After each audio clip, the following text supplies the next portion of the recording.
નમો વરિયંતાણમ નમો સિદ્ધાણમ નમો વાયર્યાણમ નમો વજ્રાયણમ નમો લોહે સૌવસાઉણમ એસો પંચ નમોકારો સૌવ પાવપણાસણો મંગલાણમ ચ સૌવેશી બળમમ વૈ મંગલમ મંગલમ ભગવાન વીરો મંગલમ ગૌતમ પ્રભુ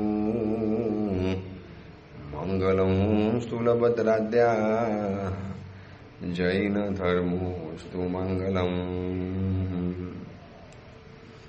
પ્રવચનનો વિષય છે નવી સવાર નવો વિચાર. આજથી લગભગ 1100 વર્ષ પૂર્વે બનેલો અને આશરે 300 જેટલા નીતિ સૂત્રોથી સુશોભિત એવો નીતિ વાક્યામૃત નામનો આ ગ્રંથ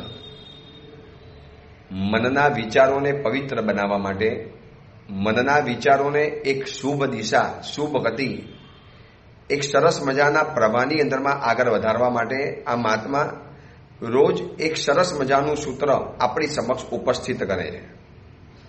એક સૂત્રમાંથી જ્યારે પસાર થતા જઈએ ત્યારે માનવ મનની કેટલી બારીકાઈથી એમને ચિંતન કર્યું હશે, માનવ મનનું કેટલું ઊંડું અધ્યયન કર્યું હશે, તો જ આવા બધા વિચારો અને આવી સ્પષ્ટ ભાષા, સરળ ભાષા, એકદમ નાનકડા સુવાક્ય જેવા, સંસ્કૃતના સુવાક્ય જેવા આવા વાક્યોની અંદરમાં જ્ઞાનનો ભંડાર ભરી દીધો. આપણે ગઈકાલ સુધી 57મા નંબરના સૂત્ર ઉપર વિચાર કર્યો.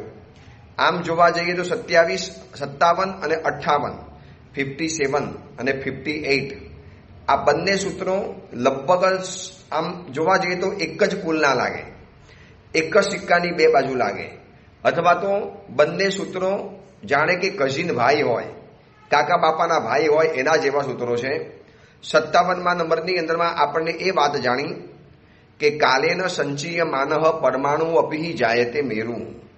નાની નાની બાબતોનો સંગ્રહ, નાની નાની બાબતોનો શુભ પ્રવૃત્તિઓનો સંગ્રહ આવતીકાલે મેરુ પર્વતની ટોચે પહોંચી જાય છે. મેરુ પર્વત જેટલી હાઈટ પકડે છે, મેરુ પર્વત જેટલો વિરાટ બની જાય. એટલે ઘણાને પોતાના નાના સુકૃતમાં, નાના સત્કાર્યમાં, પોતાની નાનકડી આરાધના ઉપર એક જાતની ફરિયાદનો ભાવ હોય, અસંતોષનો ભાવ હોય. મારાથી તો આમિલ થતું જ નથી, મારાથી તો અઠ્ઠાઈ થતી જ નથી, મારાથી તો વર્ષિતપ થતો જ નથી. ભલે ને એવી દીર્ઘ તપસ્યા, મોટી તપસ્યા નથી થતી, પરંતુ નાનકડો ત્યાગ, એક નૌકાસીનું નાનકડું પણ પચકાણ તમને ક્યાં ને ક્યાં પહોંચાડી રહેશે. એમ લખ્યું છે કે વર્ષોના વર્ષો સુધી કરેલા નૌકાસીના પચકાણ એ તમને માસક શમણ કરતાં પણ વધુ પુણ્ય જમા કરાવી શકે. કારણ કે માસક શમણ છે ને એ ક્યારેક ક્યારેક કરાતો ધર્મ છે, જ્યારે આ નૌકાસી નિત્ય પચકાણ, રોજનું પચકાણ છે. એટલે કાલેન સંચીય માન એટલે સમયે સમયે સંગ્રહિત કરેલો નાનકડો પરમાણુ એ પણ મેરુ પર્વતની તોલે પહોંચી જાય છે. એ વાત આપણે ગઈકાલે જોઈ. આજે એવું જ એક સૂત્ર, એના જેવું જ લગભગ એના સમાન સિમિયારિટી દેખાશે. 58મા નંબરનું સૂત્ર છે ધર્મ શ્રુત ધનાનામ લવોપી પ્રતિદિનમ સંગૃહ્ય માનઃ ભવતી સમુદ્રાત અપિ અધિક. થોડુંક લાંબુ સૂત્ર છે, પણ એમાં એ વાત બતાવી ધર્મ, શ્રુત અને ધન આ ત્રણેયનો નાનકડો લવ, નાનકડો ટુકડો, નાનકડો અંશ, બહુ નાનકડી વાત. જેમ ત્યાં પરમાણુની વાત બતાવી, તો અહીંયા લવ એટલે બહુ નાનકડો, એકદમ આછો. એને જો રોજ રોજ રોજ સંગ્રહ કરવાની અંદરમાં આવે 3 બાબતોનો. જો ધર્મ પણ છે ને રોજ નાનો નાનો નાનો સંગ્રહ કરો એટલે દરિયા જેવો અફાટ વિશાલ બની જાય. એવી રીતે શ્રુત જ્ઞાનને પણ રોજ નાનકડા પાયે જો આપણે ભણતા જઈએ તો એક વિરાટ સમંદર બની જાય. એવી રીતે ધનનું પણ વાત એવી છે, રોજ નાનકડું ધન બચાવતા જાઓ. રોજના 10 રૂપિયા બચાવવા છે, રોજના 100 રૂપિયા બચાવવા છે. બસ આવી રીતે તમે નક્કી કરો કે મારે રોજના 100 રૂપિયા ઘરની અંદરમાં એક બનાવેલો ગલ્લો છે એમાં નાખી દેવા છે, અને વર્ષો પછી ખોલશો એટલે વિરાટ દરિયા જેવો આપણને અંદરમાંથી આભાસ થાય, લાખો રૂપિયા અંદરમાંથી નીકળી પડે. તો મહાત્મા એમ કહે છે કે ધર્મ શ્રુત ધનાનામ લવોપી પ્રતિદિનમ. લવ એટલે બહુ નાનકડો અંશ, જો એને રોજ ભેગો કરવામાં આવે, રોજ એનો સંગ્રહ કરવાની અંદરમાં આવે તો ભવતી સમુદ્રાત અપી અધિક, દરિયા કરતા પણ અધિક, સમંદરને પણ નાનો ગણાવે એટલો મોટો સંગ્રહ થઈ શકે છે જો કરતા આવડે તો. ધર્મનો સંગ્રહ, શ્રુતનો સંગ્રહ અને ધનનો સંગ્રહ, જે આપણે ગઈકાલે વાત કરી એવી રીતે આ બંને સૂત્રો લગભગ સમાન ચાલે છે. એટલે થોડીક અલગ રીતે આ મહાત્મા વાત કરે છે. 57મા નંબરના સૂત્રમાં વાત એ હતી કે સમયે સમયે તમે કરો તો. અહીંયા વાત આવી છે પ્રતિદિનમ. ત્યાં એવું આપ્યું કે તમને જ્યારે અનુકૂળતા પડે, તમને જ્યારે ફાવે ત્યારે તમે રોજ નાનકડો પરમાણુ જેટલી પણ બાબતોને સંગ્રહ કરતા જાઓ તો એ સંગ્રહ વિરાટ બની જશે. તો અહીંયા મહાત્મા કહે છે કે એકાદ દિવસ છોડવાનું નહીં, રોજ પ્રતિદિનમ નિત્યમ. ધર્મ બે પ્રકારના આવે, નિત્ય ધર્મ અને નૈમિત્તિક ધર્મ. વર્તમાન સમયની અંદરમાં નૈમિત્તિક ધર્મની બોલબાલા દેખાશે. નૈમિત્તિક ધર્મની પર્યુષણ પર્વ આવ્યા, પ્રતિક્રમણ કરવાનું. પર્યુષણ પર્વ આવ્યા, હોટલની અંદરમાં નહીં જવાનું. પર્યુષણ પર્વ આવ્યા, પ્રતિક્રમણ કરવા માટે જવાનું, પૌષણ કરવાના, પ્રવચનની અંદરમાં જવાનું, રાત્રિ ભોજન છોડવાનું. પર્યુષણ પર્વ આવે અને નાની મોટી તપસ્યા કરવાની. અને જેવા પર્વાદિના પર્યુષણ મહાપર્વ પૂરા થયા એટલે હવે આવતા વર્ષે વાત. બહુ ધર્મિષ્ઠ વ્યક્તિ હોય તો શું કરશે?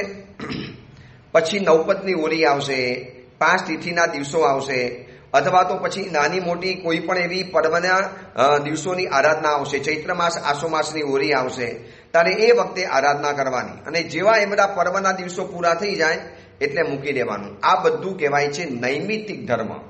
કંઈક નિમિત્તને પામી, કોઈક પર્વને પામી અને આરાધના કરવાની. અને પર્વ જેવું કહ્યું, નિમિત્ત જેવું કહ્યું, કારણ જેવું કહ્યું એટલે આરાધના મૂકી અને વળી પાછી વિરાધના શરૂ થઈ જાય. આને કહેવાય છે નૈમિત્તિક ધર્મ. જ્યારે આ મહાત્મા શું કહે છે? ધર્મ, શ્રુત, ધનાનામ, 3 બાબતોનો જો તમે પ્રતિદિન સંગ્રહ કરો છો, પ્રતિદિન એક પણ દિવસનો ખાડો પાડ્યા વગર, તો શું થાય? ભવતી સમુદ્રાત અપી અધિક, સમુદ્ર કરતા પણ અધિક બની જાય. ક્યાં સમંદર? તમે નજર નાખો, સમંદર તમને દેખાશે નહીં. હજારો ફૂટ, હજારો કિલોમીટર ચાલ્યા જાઓ, સમંદરનો કોઈ અંત નથી. કાલોદધી સમુદ્ર, પછી સ્વયંભૂ રમણ સમુદ્ર, આ બધાનો જેમ કોઈ અંત નથી. પેસિફિક મહાસાગર, આ બધા સમુદ્રના જેમ કોઈ અંત નથી. એવી રીતે ધર્મ, શ્રુત અને ધનનો નાનકડો પણ જીવનમાં પ્રતિદિન સંગ્રહ કરવાનો છે. અહીંયા પ્રતિદિન છે ને અતિ મહત્વની વાત છે. આપણે ધર્મ કરીએ, આરાધના કરીએ, પણ કેવું છે? પ્રતિદિન. મને ઓડિયો પ્રવચન સાંભળનારા ઘણા લોકો મળે. બહુ લોકો એને લગભગ 1-2 પરિવાર તો મળવા માટે આવે. પછી પ્રવચનની અનુમોદના કરે, બહુ તારીફ કરે, બહુ ધન્યવાદ આપે, બહુ પછી આમ ગુણગાન ગાય. એટલે હું પૂછું, રોજ પ્રવચન સાંભળો છો? સાહેબ આમ તો રોજ, પણ ક્યારેક ક્યારેક રહી જાય. પણ કેમ રહી જાય? પ્રતિદિન કેમ નહીં? પ્રતિદિન કરેલી આરાધના તમે પછી જોશો ને, વર્ષો સુધી જે વ્યક્તિ નક્કી કરે કે મારે રોજ એક નાનકડો ધર્મ પકડી રાખવાનો, કોઈ પણ નાનકડો ધર્મ. અને અહીંયા તો લવ શબ્દ મૂક્યો છે, લવોપી. લવ એટલે નાનકડો અંશ, નાનકડો ટુકડો, બહુ નાની માત્રા, બહુ આછી અને ઓછી માત્રા. એટલી માત્રામાં કરેલો ધર્મ સમુદ્રને પણ શરમાવી નાખે, સમુદ્રને પણ કદાચ નાનો બતાવી નાખે. હવે એના માટે શું કરવું પડશે? નિત્ય ધર્મ રોજ લાવવો પડશે. નૈમિત્તિક ધર્મ નહીં, નિત્ય ધર્મ. કેટલાક ધર્મ જીવનની અંદરમાં નિત્ય બનાવી દો. નિત્યમ સ્વાધ્યાય સંયમ રતાનામ. શ્રુતિમાં બોલીએ છીએ ને કે નિત્ય શબ્દ જરૂરી છે. રોજ કરવાનું, અખંડ રીતે, ખાડો પાડ્યા વગર, અટક્યા વગર, વણથંભી રીતે, નોન સ્ટોપ, કન્ટિન્યુ, આવા જે પણ શબ્દો વાપરો એ વાપરો. પણ મારે પ્રતિદિન આ આરાધના કરવાની છે. એમાં ક્યારે બાંધછોડ નહીં કરવાની. રોજ એક ગાથા ગોખવી. આવો જે વ્યક્તિ અભિગ્રહ લે, તમે વિચારો, વર્ષે દાડે કેટલી ગાથા થઈ ગઈ, 5 વર્ષમાં કેટલી થઈ ગઈ. અને આ અભિગ્રહ કદાચ 10 વર્ષ પારે, 10 વર્ષ પારે, કેટલો મોટો જ્ઞાનનો ખજાનો એની પાસે ભેગો થઈ જાય, કેટલો મોટો. રોજ એવું નક્કી કરે ને કે રોજ મારે એક સુવાક્ય, રોજ નાનકડું એક સારો શબ્દ, રોજ એક નાનકડી સારી વાત બસ મારે ભેગી કરવી છે. એનો નાનકડો સંગ્રહ મારે જીવનની અંદરમાં ભેગો કરવો છે. તમે નહીં માની શકો, વિશ્વ સુક્તિકોશ નામનો એક ગ્રંથ છે, બહુ વર્ષો પહેલા જોયેલો હતો. એ ગ્રંથની અંદરમાં એ સુક્તિ માટેનો સંસ્કૃત શ્લોક, પછી એનો હિન્દી, પછી એનું ગુજરાતી, પછી બધી ભાષાની અંદરમાં એને લગતા બધા શબ્દો ને બધું કાવ્ય ને એવી બધી વાતો મૂકેલી હતી. અને પછી ખબર પડી કે આ લખનાર વ્યક્તિએ કેટલાય વર્ષોથી આનો મોટો સંગ્રહ પોતાની પાસે કર્યો છે. પછી એ સંગ્રહનું બાયફર્કેશન કરી વિભાગ પ્રમાણે વેચી અને એટલો જાડો દરદાર ગ્રંથ બનાવ્યો છે, વિશ્વ સુક્તિકોશ. આ કેવી રીતે બન્યું હશે? રોજ એનો નાનકડો ટુકડો એમને પ્રતિદિન સંગ્રહ કર્યો તો સમુદ્ર કરતા પણ અધિક બની ગયા. હવે સૌથી મોટી તકલીફ ક્યાં પડે છે? નિત્ય ધર્મ આપણે નિત્ય નથી કરી શકતા. જો સટ આવશ્યક એ નિત્ય છે, બેટાયન પ્રતિક્રમણ નિત્ય છે. અને એ છોડો, શાસ્ત્રોમાં તો એમ લખ્યું છે નિત્ય રીતે રાત્રિ ભોજનનો જે ત્યાગ કરે છે, આમિલ નથી કરી શકતો, ઉપવાસ નથી કરી શકતો, અરે ઇવન એકાશનું અને બેસનું પણ નથી કરી શકતો, જેને 3 ટાઈમ 4 ટાઈમ 5 ટાઈમ દિવસમાં જમવા માટે જોઈએ છે, રાતના સમયની અંદરમાં ચોવિયાર કરી લે છે. તો શું થયું ખબર છે? જે વ્યક્તિ 30 દિવસ સુધી લગાતાર રાત્રિ ભોજનનો ત્યાગ કરે, લગાતાર પ્રતિદિન ખાડો પાડ્યા વગર, એ વ્યક્તિને 15 દિવસના ઉપવાસનું પુણ્ય મળે છે. અડધા દિવસ વાપર્યું, અડધા દિવસ ભૂખ્યા રહ્યા, એનો મતલબ એ થયો કે તમને 15 દિવસના ઉપવાસનું પુણ્ય મળી ગયું. 30 દિવસ કર્યા તો 15 દિવસ, પછી તમે 2 મહિના કર્યા એટલે 1 મહિનાના ઉપવાસનું પુણ્ય મળે, માસક શ્રમણનું પુણ્ય. હવે નૌકાશી કરનાર વ્યક્તિ ઉપવાસ તો છોડો, બેસનું છોડો, કશો તપસ્યા નથી કરી શકતા. હવે એ વ્યક્તિને ઘેર બેઠા બેઠા માસક શ્રમણનું પુણ્ય મળે છે. ક્યારે મળે છે? રોજ નિત્ય પ્રતિદિન ધર્મનો નાનકડો અંશ સ્વીકાર્યો એટલે. હવે બીજી વાત, શ્રુતની વાત આવી. જ્ઞાનનો અભ્યાસ. વર્તમાન સમયની અંદરમાં એમ કે સાહેબ હવે ક્યાં સમય મળે છે, કેવી રીતે ગાથા કરું, કેવી રીતે ભણવા માટે આવું, પાઠશાલામાં જવાનો સમય નથી. તો એવાને કહું કે તમારી એક ચોપડી તમારી દુકાનમાં રાખો, એક ચોપડી ઓફિસની અંદરમાં રાખો, એક ચોપડી ગોડાઉનની અંદરમાં રાખો, એક 2 પ્રતિક્રમણની પુસ્તિકા ઘરની અંદરમાં રાખો, અને એક 2 પ્રતિક્રમણની પુસ્તિકાનો આખા ફોટા વગેરે પાડી અને તમારા મોબાઈલની અંદરમાં સંગ્રહ કરી નાખો. જ્યારે પણ સમય મળે, જ્યારે પણ. હવે દુકાનમાં ક્યારેક તો સમય મળતો હશે ને, એક ગ્રાહક ગયો, હજી બીજો કોઈ આવ્યો નથી, ત્યાં સુધીમાં લાવું ને એકાદ ગાથા ગોખી લઉં, એકાદ લાઈન ગોખી લઉં, એકાદ પંક્તિને યાદ કરી લઉં, એકાદ સરસ મજાની અરિહન વંદનાવલી ગોખી નાખું, રત્નાકર 25ની ગોખી નાખું, અથવા તો તેવા પ્રકારની ભાવવાળી સ્તુતિઓ ગોખી નાખું. આજે તો કેટલી બધી સરસ મજાની ભાવવાળી સ્તુતિઓ અદ્ભુત રીતે બનતી જાય છે. લાવને આ બધું ગોખી નાખું, આ બધું કરી લઉં. નાનકડી એક પંક્તિથી શરૂ કરતા વર્ષો પછી પ્રતિદિન આ સિલસિલો ચાલુ રાખ્યો તો ક્યાં ને ક્યાં એનો જ્ઞાનનો સમંદર પહોંચી જશે, ખબર નહીં પડે. સીધા ડાયરેક્ટ 5 પ્રતિક્રમણ ભણવાની વાત કરશું ને, મને તો મન અકરાઈ જવાનું. એના કરતાં એક કામ કરો, રોજ 1 લાઈન ગોખવી છે, બસ આટલું નક્કી કરો. હું તમને ભારપૂર્વક કહું છું, આ ઓડિયો પ્રવચન સાંભળનારા જેને 2 પ્રતિક્રમણ નથી આવડતા, 5 પ્રતિક્રમણ નથી આવડતા, એને 14ની આરાધના કરવાના સૂત્રો નથી આવડતા, જેને જનરલ નોલેજ નથી આવડતું, એને એટલું નક્કી કરવાનું, રોજ મારે 1 લાઈન, 1 શબ્દ, 1 વાક્ય, એક મારે નાનકડો પોઈન્ટ બસ મારે લખી રાખવો છે, યાદ કરવો છે. પ્રતિદિન આ કરતા તમે ખુદ છક્ક થઈ જશો વર્ષો પછી કે આટલો મોટો સંગ્રહ મારી પાસે ભેગો થઈ ગયો. આ તો સમંદરને પણ લજવી નાખે, સમંદરને પણ પાછળ પાડી દે, એટલો મોટો સંગ્રહ મારી પાસે ભેગો થઈ ગયો. આજે જેટલા પણ વ્યક્તિઓ પાસે ડેટા ભેગા થયો છે ને, ધીરે ધીરે ડેટા ભેગા કરતા ગયા, રોજ એક વસ્તુ અંદરમાં નાખતા એટલો મોટો ડેટા એના હાથમાં આવ્યો છે કે બહુ મોટી એની પાસે એક મોટી અકસ્માત આવી ગઈ, બહુ મોટો ખજાનો આવી ગયો. બસ તો આ મહાત્મા આપણને સમજાવે છે કે 3 બાબતની અંદરમાં 3 બાબત જીવનમાં જરૂરી છે. ધર્મ પણ જરૂરી છે, શ્રુત ભણવું પણ જરૂરી છે, એવી રીતે ધન પણ જરૂરી છે. રોજ થોડોક પૈસાનો બચાવ કરો, બધા પૈસા ખર્ચી નહીં નાખો, બધા પૈસા ઉડાડી નહીં નાખો. હું એવા કેટલાય મુંબઈ અને સુરતના દીકરા દીકરીઓને ઓળખું છું, યુવાન દીકરા દીકરીઓને, શ્રીમંત ઘરના દીકરા દીકરી છે, પિતાજીની પાસે તો અઢળક પૈસો છે, માત્ર શોખ ખાતર અને ઘરથી બહાર રહેવું છે આવા શોખ ખાતર જોબ વગેરે કરે છે અને હજારો રૂપિયાનું પેકેજ છે. હું પૂછું શું કરો, તમને આ મહિને 15,000, 20,000, 50,000નું આ સેલેરી આવે છે, શું કરો? સાહેબ 1 મહિનામાં તો બધી સફાચટ બસ મિત્રો સાથે ફરવા જઈ આવે, કોઈક 2-4 દિવસ મહિનાની અંદરમાં 2-4 દિવસ હિલ સ્ટેશનમાં જઈ આવે. હવે તો જાત જાતના રિસોર્ટ નીકળ્યા છે, ત્યાં પણ જઈ આવે.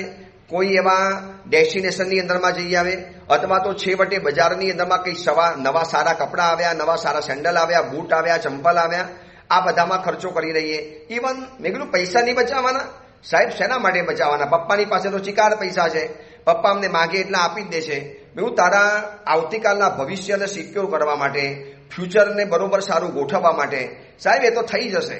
હવે માનો એની પાસે 25,000ની સેલેરી આવે છે, 25,000ની, એમાંથી ભલે 20,000 ખર્ચે, પણ માત્ર 5,000નો પણ જો સંગ્રહ કરે, અને એ કરેલો સંગ્રહ એને કેટલો બધો કામ લાગે, આવતીકાલે પોતાના માટે કામ ન લાગે. એ ન થાય અને અચાનક કોઈક જગ્યાએ પતિમાં ભરાવાનો લાભ મળી જાય, અચાનક કોઈક મહાત્માને વસ્ત્રપાત્ર ભરાવવાનો લાભ મળી જાય, અચાનક જ સંઘની અંદરમાં કંઈક યોજના મુકાઈ અને એ બધા પૈસા પોતાના બચાયેલા પડેલા હોય, તરત જ લાભ લઈ લે અને સુંદર મજાની ભાવના થઈ જાય, સુંદર મજાનો લાભ મળી જાય. કેવી સરસ મજાની ભાવના આવી જાય. હમણાં હું ગોવાલિયા ટેન્કસી સંઘની અંદરમાં દીક્ષા માટે ગયેલા, દીક્ષા કરાવીને સુરત તરફની અંદરમાં આવ્યા.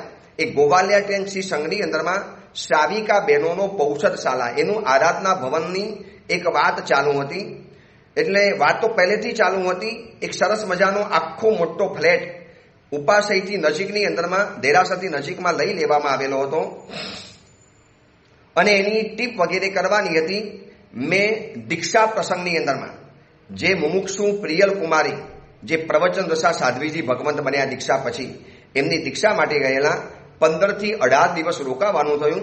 રોજ પ્રવચનમાં કહેતો જઉં, ઉપાસની પ્રેરણા કરતો જઉં.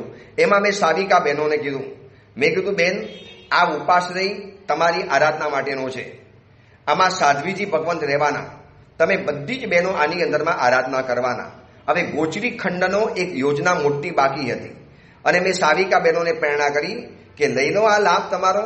મેં કીધું જો ગોચરી ઘરમાં રસોઈ તમે બનાવો, તમારી જ રસોઈ ગોચરી તરીકે મહાત્મા વોરીને ગયા અને તમારા બહેનોના બનાવેલા ગોચરી ખંડની અંદરમાં તમારી જ બનાવેલી રસોઈ મહાત્મા ગોચરી તરીકે આરોગે. અને એમાંથી કોઈક સાધ્વીજી ભગવંતે આજે માસક સમણનું ઉત્તરપારણું કર્યું, કોઈ સાધ્વીજી ભગવંતે એમાંથી સિદ્ધિ તપનું પારણું કર્યું, કોઈ સાધ્વીજી ભગવંતે વર્ધમાન તપની લાંબી ઓરીનું પારણું કર્યું, કોઈ સાધ્વીજી ભગવંતે વર્ધમાન તપની ઓરી ઉપાડવા માટેનું અત્તરપારણું કર્યું. કેટલો બધો અમૂલક લાભ મળી જાય, કેટલો મબલક લાભ. અને બહેનોને કીધું, બેન આ તમારો જ લાભ કહેવાય, તમારી ગોચરી તમારા હાથે વોરેલી અને તમારા જ ગોચરી ખંડની અંદરમાં મહાત્મા વાપરીને જાય. ગોવાલિયા ટેન્કસી સંઘની આરાધક સાવિકા બહેનો તરફથી આવું લખાયેલું હોય અને તમારી જ બનાવેલી રસોઈ તમારા જ બનાવેલા સંકુલની અંદરમાં, તમારા જ ગોચરી ખંડની અંદરમાં બેસીને મહાત્મા વાપરે. તમે ખાલી અનુમોદના કરો, તમારા ભવના પુણ્યના સર્જન થઈ જાય. આ વાતને નવા નવા એંગલથી રોજ સમજાવતો ગયો, કહેતો ગયો, વાત બરોબર મગજમાં ઉતારતો ગયો અને લાખો રૂપિયાનો મોટો ચડાવો, એટલા મોટા ફિગરનો ચડાવો બહેનોએ લઈ પણ લીધો. પછી મેં પૂછ્યું સાવિકા બહેનોને, તમે આ બધા પૈસા કેવી રીતે ભેગા કરી નાખ્યા? આટલી મોટી રકમ લાખો રૂપિયાની. ચલો મેં તો પ્રેરણા કરી અને તમે સ્વીકારી લીધી, પણ કેવી રીતે લીધી? સાહેબ અમારી પાસે પણ બચત હોય કે ન હોય, અને શ્રીમંત પરિવારની સાવિકાઓની બચત પણ મોટી રહેલી હોય. અને તમે નહીં માનો, કોક બહેનોએ 5 લાખ, કોઈક બહેનોએ 1 લાખ. એક સાવિકા બહેન તો કહેવા માટે આવે કે સાહેબ મારી પુત્ર વધુએ પોતાની બચાવેલી અંગત મૂડીમાંથી 1,08,000 રૂપિયા આપે આ પ્રેરણા કરી અને ગોચરી ખંડની અંદરમાં લખાવી નાખ્યા. અને લાખો રૂપિયાનો આ ચડાવો એ બહેનોએ લઈ લીધો અને બહેનો પોતાના જ ગોચરી ખંડમાં પોતાની બનાવેલી રસોઈ મહાત્મા ગોચરી તરીકે વાપરે અને ખાલી અનુમોદના કરે. લખલૂટ પુણ્ય ભેગું થઈ જાય. આ વાત તમને એટલા માટે બતાવું છું કે આ સાવિકા બહેનો આવો લાભ કેમ દઈ શક્યા? કારણ કે સંગ્રહ કર્યો હશે, બચાવ કર્યો હશે. ઘર ખર્ચની અંદરમાંથી મળનારા પૈસા, કોકને રક્ષાબંધનમાં મળનારા પૈસા, કોકને ક્યારેક વારે તહેવારે ભેટ સોગાદમાં મળનારા પૈસા, કોઈએ ભાઈએ આપ્યા, કોઈને મમ્મીએ આપ્યા, કોઈને પિતાજીએ આપ્યા, કોઈને રક્ષાબંધનમાં આવ્યા, કોઈને ઘણા ભાઈઓ હતા, રક્ષાબંધન થયું. અથવા તો પોતાના બચાવેલા પૈસા, પહેલા પોતે જોબ કરતા હોય અને એ પોતાના પૈસા બચાવેલા હોય અને એમાંથી વ્યાજ આવતું હોય. આ બધા જ સંગૃહ્યમાં લવોપી નાનકડો અંશ પણ જો તમે ધર્મ, શ્રુત અને ધનનો બચાવો છો તો સમુદ્ર કરતાં પણ અધિક થઈ જાય છે. અને તમને કહું, ગોવાલિયા ટેન્ક શ્રી સંઘની અંદરમાં એવો ચમત્કાર સર્જાયો કે સાવિકા બહેનોએ લાખો રૂપિયાનો ચડાવો બોલી અને આખી આ રૂમ લઈ લીધી. બહુ નાનકડી ફિગર નહોતો, મોટો લાખો રૂપિયાનો ફિગર હતો. જાહેરમાં ઓડિયો પ્રવચનમાં ફિગર ન બોલી શકાય માટે બોલતો નથી, પણ લાખો રૂપિયાનો આ ચડાવો બહેનો કેમ લઈ શક્યા છે? કારણ કે પોતાની બચત જોરદાર હતી. જૂના સમયની અંદરમાં આવી બચત કરાવતા હતા. આવી છે ને કરકસર જેને કહેવાય, આ બધું કરતા હતા. આજની જેમ બેફામ ખર્ચા, બેફામ ઉઘાડા ખર્ચા. અને તમને કહું, મોંઘવારી વધી નથી, આ મોશોક વધ્યા છે. અને એવા મોશોક, એવા બેફામ ખર્ચા, બિનજરૂરી વસ્તુઓ માટે ખર્ચા. એમ લાગે કે આ ન લાવ્યા તો જિંદગી આરામથી નીકળી જાય, પણ બસ નવી વસ્તુ જોઈ, નવી જાહેરાત જોઈ, નવી પ્રોડક્ટ જોઈ, સેલમાં મળે છે, સસ્તામાં મળે છે, ચલો ને લઈ લઈએ, એક ઉપર એક ફ્રી મળે છે, બાય વન ગેટ ફ્રી, આવા બધી યોજનાઓ બધી હોય. અને એની અંદરમાંથી મફતની વસ્તુઓ લઈ લેવાની, એમાં બચતના પૈસા ખર્ચી દેવાના. અને પૈસા નહીં બચાવો તો આવતીકાલે માનો મે બી પોસિબલ છે કે દીકરા દીકરીએ ન સાચવ્યા તો તમે તમારા પૈસા તમારી પાસે હશે તો તમે અસમાધિ જીવનમાં નહીં થાય, તમે સમાધિ રાખી શકશો અને આર્ત ધ્યાન વગર તમે તમારી જિંદગી આસાનીથી નીકાળી શકશો. કેટલા પ્રેક્ટિકલ છે આ મહાત્મા. 3 વસ્તુ ઉપર જોર વધારે મૂક્યું છે: ધર્મ, શ્રુત, ધનાનામ. જોજો, આ 3 વસ્તુ જીવનમાં જરૂરી છે. ધર્મ પણ જરૂરી છે, શ્રુત પણ જરૂરી છે, તો પૈસો પણ બચાવવો જરૂરી છે.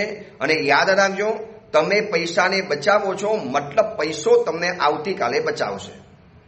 પૈસાનો નિયમ છે, ભાઈ તમે મને બચાવો, આવતીકાલે હું તમને બચાવીશ. તમે મને આજે બચાવો, હું તમારી કાલ બચાવીશ.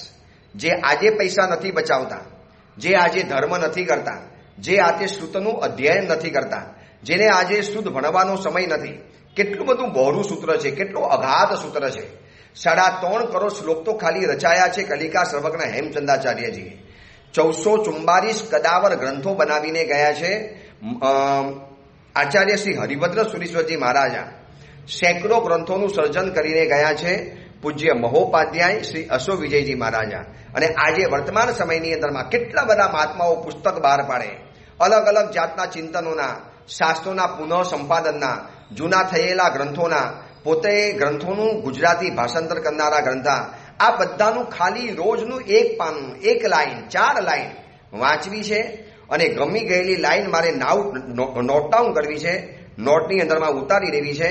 ધીરે ધીરે ધીરે આ સંગૃહ્યમાન જે લવોપી, આ નાનકડો પ્રતિદિનમ, લવોપી પ્રતિદિનમ સંગૃહ્યમાન, ભલે નાનકડો અંશ, પણ રોજ તમે જો એનો સંગ્રહ કરો છો તો ક્યાં ને ક્યાં પહોંચી જાય છે. એનો ફિગર ક્યાં ને ક્યાં પહોંચે છે. નિત્ય નૌકાર, વર્ષે દાડે વર્ષો પછી લાખો નૌકાના ફિગરમાં પહોંચી જવાના. રોજની એક ગાથા, તમને હજારો ગાથા કંઠસ્થ કરાવી દેવાની. દર અઠવાડિયે 15 દિવસે મહિને એક સ્તવન મારે ગોખવાનું. તમને કહું, એટલા બધા સ્તવનો આજની તારીખમાં છે કે રોજનું નવું એક સ્તવન બોલે તો પણ કદાચ જિંદગીની અંદરમાં રિપીટ કરવાની જરૂર ન પડે. એટલા બધા સ્તવનો વર્તમાન સમયમાં મહાપુરુષો બનાવીને ગયા છે. નવા બને છે એ તો છોડો, આજે નવા ગીતો બને છે તો એ બધી વાત સાઈડમાં રાખો, પણ આજની તારીખમાં પ્રાચીન સ્તવનો, 100 વર્ષ જૂના પ્રાચીન સ્તવનો આજે પણ એટલા બધા અઢળક મળે છે. એમાં સંસ્કૃત સાહિત્ય, પ્રાકૃત સાહિત્ય, ગુજરાતી, પછી દેશીય ગુજરાતી, આવા બધા અલગ અલગ સાહિત્યમાં વિખરાયેલા જે ગ્રંથો, જો આ બધાનું રોજ એક પાનું, રોજ અડધું પાનું, આ શ્રુતનો સંગ્રહ જીવનમાં કરવો પડશે. અને આ કરેલો સંગ્રહ તમને આ સમુદ્ર કરતાં પણ અધિક સંગ્રહ. આવતીકાલે બીમાર પડ્યા, પ્રવચનમાં જવાતું નથી, ઘરમાં જ ખાલી બેસી રહેવાનું છે, મોબાઈલ ટીવી જોઈને કેટલું જોવો, કેટલું તમે જોવાના. ઘરવાળા લોકો પરેશાન થઈ જશે, આખો દાડો તમે ટીવી જોયા કરો છો, કંઈક તો બીજું કરો. શું કરે બીજું? પણ જો એ વખતે મહાત્માના પ્રવચનોમાં ગયા હો અને પ્રવચનને નોટ ડાઉન કર્યા હોય, પ્રવચનને અંદરમાંથી થોડાક અવતરણ કરી લીધેલા હોય અને એ નોટોને વાંચો. વર્ષો પહેલા વાપીમાં ગયા હતા પૂજ્યપાલ ગચ્છાધિપતિ જયઘોષ સુરીશ્વરજી મહારાજની નિશ્રામાં, અને મને કાકા યાદ આવે છે. શું એ કાકા ગરડી ઉંમરના ઘોઘારી સમાજના એક દાદા હતા. રોજ પ્રવચનમાં આવે અને હું પણ એ વખતે સાવ નવો પ્રવચનકાર હતો. પણ વાપીની અંદરમાં ભૈરવ ભવનની પ્રતિષ્ઠા હતી. એટલે અમે લોકો અજીતના દેરાસર, વાપી ટાઉનની અંદરમાં અજીતના દેરાસરની બાજુની અંદરમાં જે ઉપાશ્રય છે ત્યાં અમે રહેલા હતા. પૂજ્યપાલ ગચ્છાધિપતિ જયગુરુ શ્રી સોજી માસાહેબની નિશ્રાની અંદરમાં, અને રોજ મારે પ્રવચન આપવાનું હતું. અને એ પ્રવચનમાં ઘોઘારી દાદા, નામ તો ભૂલી ગયો, પણ એ દાદા એટલા બધા આત્મીય સંબંધથી જોડાઈ ગયા, એમને પ્રવચનો બહુ ગમ્યા. હું તો તારે બહુ નવો પ્રવચનમાં હતો. રોજ પ્રવચન બરોબર લખે અને પછી મને બતાવવા માટે આવે. મોતીના દાણા જેવા અક્ષર, એકદમ એક વડું શરીર, ધોતી અને ખેસ પહેરી, સામાયિક લઈને સામાયિકમાં સૌથી આગળ બેસે, ધ્યાનથી પ્રવચન સાંભળે. કોઈ પણ બાબત ગમી ગઈ ત્યાં ને ત્યાં લખી નાખવાની, અને પ્રવચન ચાલ્યા કરે. એમનું નોટ લખવાનું કામ ચાલ્યા કરે. પ્રવચન પૂરું થાય એટલે એક પ્રવચન એમને નક્કી કરેલું કે એક પ્રવચનના 4 પેજ લખવાના, ફિક્સ. ક્યારેક 5 પણ થઈ જાય, પણ 4 પેજમાં આખું પ્રવચન ઉતારી દેવાનું. પછી મેં દાદાને પૂછ્યું, દાદા આ પ્રવચનો સાંભળો. સાહેબ, એક દીકરો અમદાવાદમાં પણ રહે છે, એક દીકરો વાપીની અંદરમાં પણ રહે છે. મારો નિત્યક્રમ છે, નિવૃત્ત માણસ છું. દીકરાઓ બહુ સારા, સંસ્કારી અને વિનયી મળ્યા છે, એટલે બિઝનેસમાંથી ટોટલી નિવૃત્ત છું. બસ આ જ નક્કી કર્યું છે, પૂજા કરવાની, પ્રવચન સાંભળવાનું અને પછી જ ઘરની અંદરમાં જવાનું. ગુરુદેવ, એટલો બધો આનંદ આવે છે પ્રવચન સાંભળવાનો. આપના જેવા એક પ્રવચનકાર મહાત્માઓના પ્રવચનો સાંભળું. મેં કીધું, દાદા નોટ બનાવો, મને હવે તમે સાંભળજો. મને દાદા કહે છે કે સાહેબ, મારી પાસે આવી 128 નોટ ભરાઈ ગઈ છે. 128 એ દાદાનું નામ આજે હું ભૂલી ગયો. કદાચ હશે કે નહીં હોય, કારણ કે ત્યારે પણ મોટી ઉંમરના હતા. જ્યારે પણ વાપીની અંદરમાં જવું એટલે દાદા યાદ આવે. મને એના દીકરા કોણ છે એ પણ યાદ નથી આવતું. વરના દાદાનું નામ યાદ કરત. મેં કહ્યું, દાદા 128 નોટ? બસ સાહેબ, જ્યારે બપોરનો સમય હોય એટલે બધી નોટોને વારાફરતી વાંચું છું. એટલો બધો આનંદ આવે છે. એ પ્રવચન લખ્યા પછી મહાત્માનો ચહેરો યાદ આવે. અનેક વિત સમણ સમણી ભગવંતોના પ્રવચનો સાંભળ્યા. બસ આટલું જ કામ. પ્રવચનમાં આવવાનું, રોજ નોટ બનાવવાની, અને ક્યાં ને ક્યાં નોટ પહોંચાડી દે. અરે, અમારા સમુદાયના મહાત્મા હતા શિવ શર્મ વિજય મહારાજ. હમણાં જ પાલિટનામાં કાર કરી ગયા. પૂજ્યપાલ ગચ્છાધિપતિ જયગુરુ શ્રી સોજી સાહેબના શિષ્ય હતા. અને વિલેપાલના માસુક ભવન જે સંઘ છે ચંદ્રપુર સ્વામી જીનાલય, ત્યાંના ટ્રસ્ટી પણ હતા. અને પ્રવચન સાંભળવાનો જબરો શોખ એટલે આમ જીનવાણીના રસિક. સાવકપણામાં પ્રવચન સાંભળે. દીક્ષા પછી આ મહાત્માએ પ્રવચનોની નોટ બનાવવાની શરૂ કરી. મોટી ઉંમરે દીક્ષા લીધી. મોટી ઉંમરે દીક્ષા લીધા પછી પણ આ મહાત્મા પ્રવચનકાર બન્યા. મેં અને એમને કેટલાય પ્રવચનો લીલાસિંહ સંઘની અંદરમાં સાથે આપ્યા છે. ભલે 10 મિનિટ આપે, પણ એ ધીરા અવાજે, શાંત અવાજે, પોતાની ઉંમર પ્રમાણે બોલતા જાય. અને પછી મારું પ્રવચન શરૂ થાય એટલે આખું પ્રવચન લખે. દરેક મહાત્માના પ્રવચનો લખવાના. મને એ વખતે એમને બતાવી ત્યારે એમની પાસે 35 નોટ્સ તૈયાર થઈ ગયેલી હતી. 35 નોટ. કેટલો મોટો સંગ્રહ. અલગ અલગ મહાત્માનું ચિંતન, અલગ અલગ મહાત્માના અદ્ભુત ખજાના જેવી વાતો. અને આ નોટો, એમાંથી બહુ મૂલ્ય ખજાનો કોઈ નવા પ્રવચનકાર મહાત્માને મળી જાય. મને કે આ નોટો છે ને વારે તહેવારે ખોલું, રિફર કરું, વાંચું. એમાંથી એટલો બધો આનંદ આવે. જે પ્રવચન જ્યાં લખ્યું હોય એની તારીખ લખવાની, એ ગામનું નામ લખવાનું, અને પ્રવચનકાર મહાત્માનું નામ લખવાનું. ગામનું નામ, પ્રવચનકાર મહાત્માનું નામ અને એ તારીખ, એ તિથિ લખી નાખવાની. એટલે મને એટલું બધું યાદ આવે. એ સંઘ યાદ આવે, એ મહાત્મા યાદ આવે, એ પ્રવચનની વાતો યાદ આવે. બસ એવો સરસ દિવસ મારો પસાર થઈ જાય છે. શું થયું ખબર છે? નિત્યમ સંગૃહ્ય માન લવોપી ભવતી સમુદ્રાત અધિક. આવો નાનકડો સંગ્રહ સમુદ્ર કરતા પણ માણસને ક્યાં ને ક્યાં પહોંચાડી દેતો હોય છે. કેટલો સરસ મજાની આ વાત મહાત્મા આપણને પ્રેક્ટિકલ સમજાવે છે કે માનુભાવ, બસ નાનકડો ધર્મનો સંગ્રહ કરો, નાનકડો શ્રુતનો સંગ્રહ કરો, અને થોડા પૈસા બચાવતા જાઓ. આ બચાવેલા પૈસાએ તો આખો કોરોના આપણને હેમખેમ પસાર કરાવી દીધો. આ કોરોનામાંથી આ બચાવેલા પૈસા કામ લાગ્યા છે. દુકાનો બંધ, બજારો બંધ, મહિનાઓ સુધી ઘરમાં બેસવાનું હતું. ઘરમાંથી બહાર પગ મૂકી ન શકો, ડરના કારણે, ભયના કારણે કે જોખમના કારણે. અને બધાએ ઘરમાં રહેવાનું. નવી તો કમાણી હતી નહીં, અને આ જૂની કમાણીના જોર ઉપર માણસનો આખો કોરોના બહાર નીકળી ગયો. કેમ નીકળી ગયો? બસ આ સંગ્રહ કરેલો વસ્તુ સમુદ્ર કરતા પણ અધિક જાય છે. એટલે ધર્મ પણ એક ધન છે, શ્રુત પણ એક ધન છે, એવી રીતે ધન પણ એ ધન છે. ધર્મ શ્રુત ધનાનામ, ધર્મનું ધન, શ્રુતનું ધન અથવા તો ધનરૂપી ધન, આ બધાનો રોજ નાનકડો સંગ્રહ કરો. એટલો બધો કામ લાગશે, એટલો બધો સંગ્રહ, આમ તમને પણ અનુમોદના થશે. તમારા એ સંગ્રહને જોયા પછી કોઈ વ્યક્તિ ખુશખુશાલ થઈ જાય, યાર કેવું તમે જીવનને મ્યુઝિયમ બનાવી દીધું, કેવું તમે જીવનને સંગ્રહાલય બનાવી દીધું, કેવું તમે જીવનને પાવન બનાવી દીધું.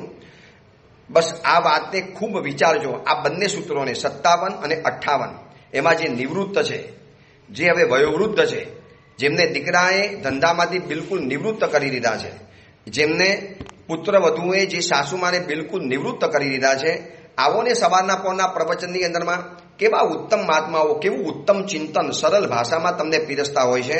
અને આવું સરસ મજાનું જ્યારે જાણવા માટે મળતું હોય તો લખ્યું છે ને પુખરવડ્ડીની અંદરમાં, કો નામ કો દેવ દાનવ નરીન્દ્ર ગણચ યશ ધમ્મસ સાર મૂલભ કરે પમાયમ.